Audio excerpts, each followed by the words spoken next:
Jai Shri Krishna.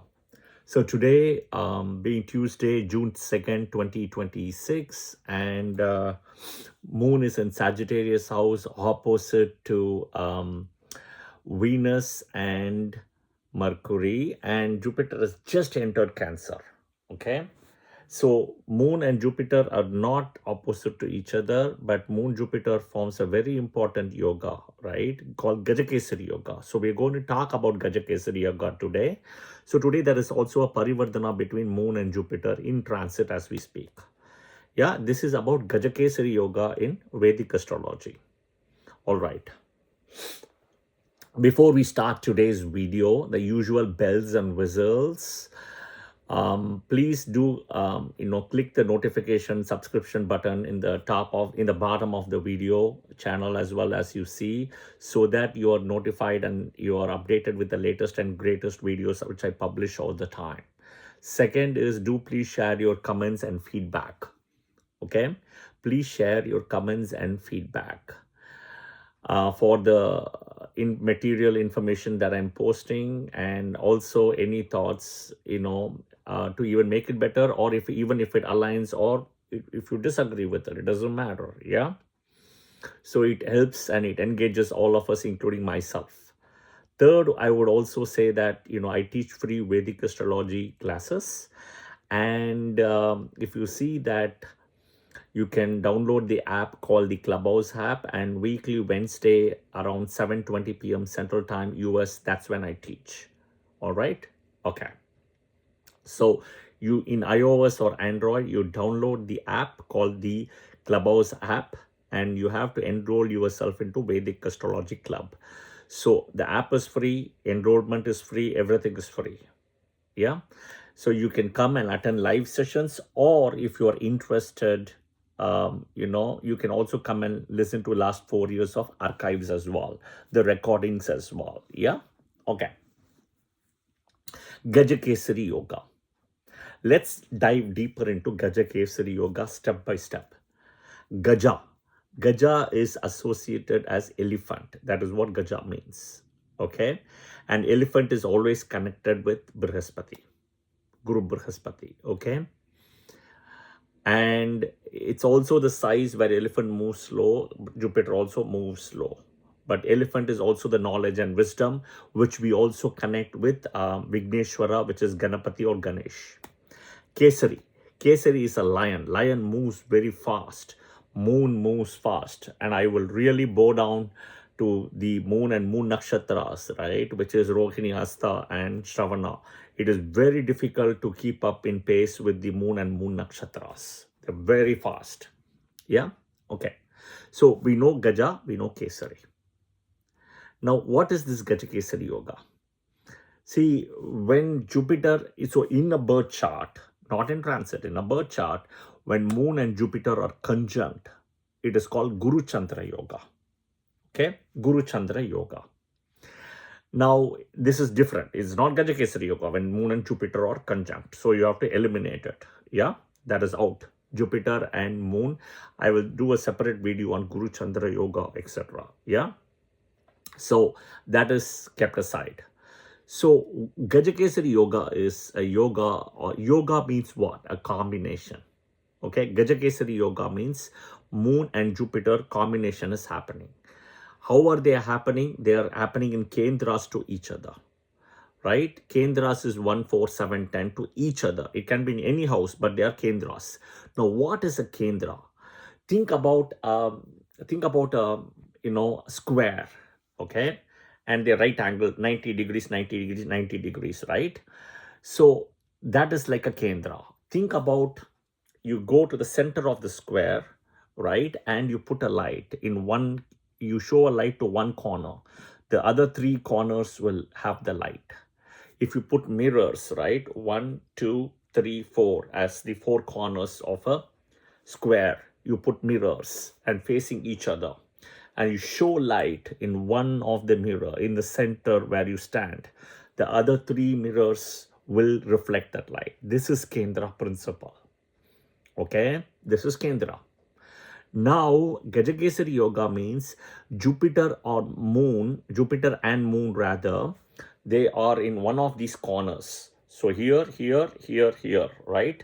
They should not be conjunct. So Jupiter here, Moon here. Jupiter here, Moon here. Jupiter here, Moon here. Okay? All right.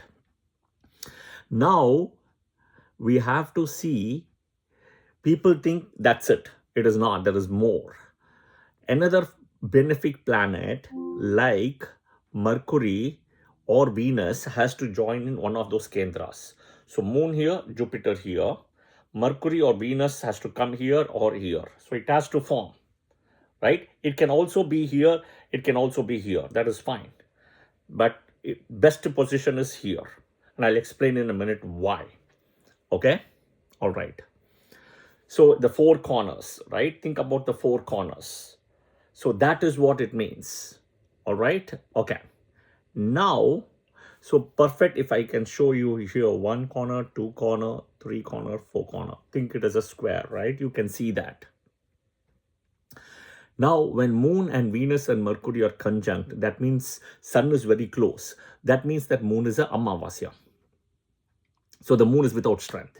So the most important principle is Moon has to be with strength.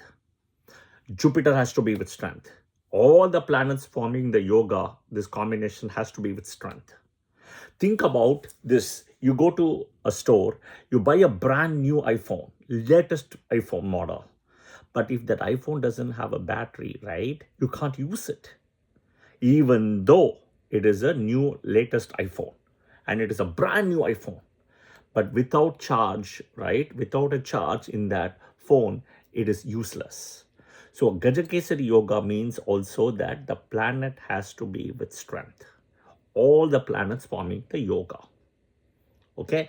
Now Moon and Venus, as I said, Moon is here, Jupiter is here, Venus, Mercury here, or just one planet, Venus here or Mercury here, Venus here or Mercury here is best.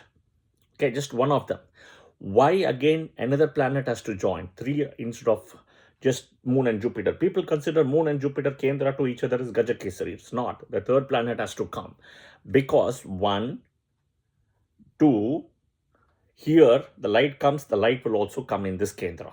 That is the part, because it reflects light to all the kendras. Okay.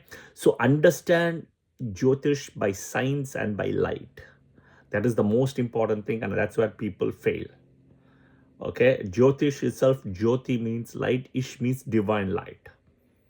Yeah. So now what happens? So light comes. See, the thing is, we have to see, is Jupiter benefic for this planet or not? For 6 ascendants, Jupiter is very good. All the team A ascendants, Aries ascendant, Scorpio ascendant, Cancer ascendant, Leo ascendant, Sagittarius ascendant, Pisces ascendant. The balance 6 ascendants, you don't want Jupiter to be with very high strength. Okay, you don't want Jupiter debilitated, that's different, but high strength, no. You don't want Gaja-Kesari yoga for balance of these 6 ascendants here. Team A ascendant, Gaja-Kesari yoga is fine, but Team B ascendant, no. Team B ascendant would be Taurus, Libra, Virgo, Gemini, Aquarius, Capricorn. You don't want Gaja-Kesari yoga for these ascendants. Okay, you don't want, because you are having Team A planets in strength. Yeah? Okay. Now, of course, the question is Mercury, Venus is joining, right? But the thing is, you don't want Jupiter to be with extreme strength for a Team B ascendant. All right. Now, what does this mean? See, there is a thing about Lord Ram had Gaja-Kesari yoga and all of those, right? The reality is, benefics coming into these kendras, they will start giving light and they will strengthen the kendras. You'll also have to see how, what is the Adipatya of Jupiter, what is Adipatya of Mercury or Venus coming into the yoga. Okay, that is something you have to see. You have to see how they are placed to the Lagna. Okay, you have to see that. How and whose dasa is going to come. There are so many details. And is Jupiter with strength? Is Moon with strength? Moon strength you always see first from Sun position. Okay, and if Mercury or Venus who's coming into this yoga is also with strength. Yeah, it's like I explained earlier, you buy a new iPhone, but there is 0% charge You cannot use it. The strength is 0, even though it's a new phone. That is what strength means. So the depositor of Jupiter should be with strength.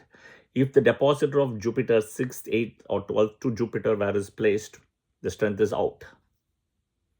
Moon, you see strength from the sun and then the moon's depositor later. And then you of course see the debilitation is Jupiter in debilitation Rashi, moon in debilitation Rashi, etc. Jupiter debilitation is Capricorn at 5 degrees. Moon debilitation is Scorpio at 3. All those things you have to see. Now, Moon, Venus, Mercury conjunction or Moon, Venus, Mercury coming together in this yoga as a conjunction won't help because Sun is very close, which means Moon is a malefic. Moon is without strength, which means Mercury also will be without strength. So Moon is without strength itself means there's no Gaja-Kesari yoga. Now, see, the best yoga is always one is in a way the Chandra Adi yoga. Or before Chandra Adi Yoga, the Dharma Karma Adhipati Yoga, the 9th and 10th Lord. The second is Chandra Adi Yoga. And all yogas combinations from the moon you have to see other than Lagna. Parivardhana Yoga is good. Yeah, the exchange. So like today as I do the video today, Moon and Jupiter are in Parivardhana, but that's in a transit. We're talking about a birth chart. Yeah, so don't first fall into the trap of, oh, do I have Gaja-Kesari yoga or not? Don't go into that.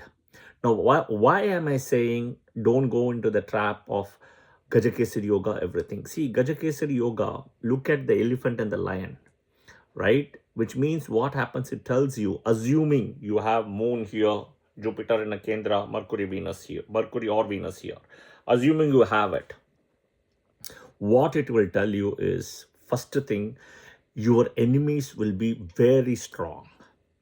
Okay. Second, even though you will win over the enemies, it will drain your entire life and like your battery, your charge of your life, everything will be drained. Think about UK. UK won the Second World War, but they got bankrupt even after winning. It's a very simple terminology. They call it Operation Successful, Patient Dead kind of a thing. UK won the Second World War, right, as part of the Allies, but got bankrupt. What's the point in winning the war after, and then you're getting bankrupt, right? That is what will happen. You will still win, but it's not just about bankrupt. You will have like, brain fading or literally your whole, like exhausted. Think about in Mahabharat, the Pandavas, after they won the war, they were like, oh my God, I'm done. We don't want the kingdom anymore. Yeah. So this is Gaja-Kesari yoga. Your enemies will be very strong. Will you win? Yes, you can. But you have to see the combinations, the strength. Who is Jupiter? Your Jupiter and Moon is part of Team A in a way. Moon's placement also signifies Rashi. Yeah, but that's what you have to see. Which dasha? How is it placed to the Lagna? See, all of this is going in a way like 6th house, 8th house, 12th house itself will have a blemish if any of this yoga comes. Yeah, if any of the yoga comes, right? 6th house, 8th house, and all those things, right? Suppose there is a planet Venus is sitting in 5th. That means Jupiter in the Kendra to Venus will be 8th. You see? And then Moon will be, in a way, right, 11th. So 1, 5, 8, 11 is involved. I know I'm explaining it in the air, I guess, but I will definitely draw or do a video with drawing up in a blackboard or something and show that at some point. But this is more like a part 1 to explain. Don't fall into the trap of Gaja-Kesari yoga. Will I look at Gaja-Kesari yoga? But you also have to understand the rules, and I'm also explaining why Gaja-Kesari yoga, right? Don't go into that. That's my point. It will give you very strong enemies if there is Gaja-Kesari yoga, applying all the rules, and then the strength has to be seen as well. Yeah, I hope this was helpful. Yeah, I'll see you soon in another video. Please watch the video multiple times if you're not able to connect it. And I know I have to do the blackboard video thing to explain it. At some point, I will do that as well. But I thought this is just a start to put, because Jupiter has entered in Cancer and exaltation and Moon and Jupiter Parivardhana Yoga. So I want to do this video to kind of explain, don't fall into the trap of Gaja-Kesari Yoga. Okay? All right. Om Brahaspatiye Namaha.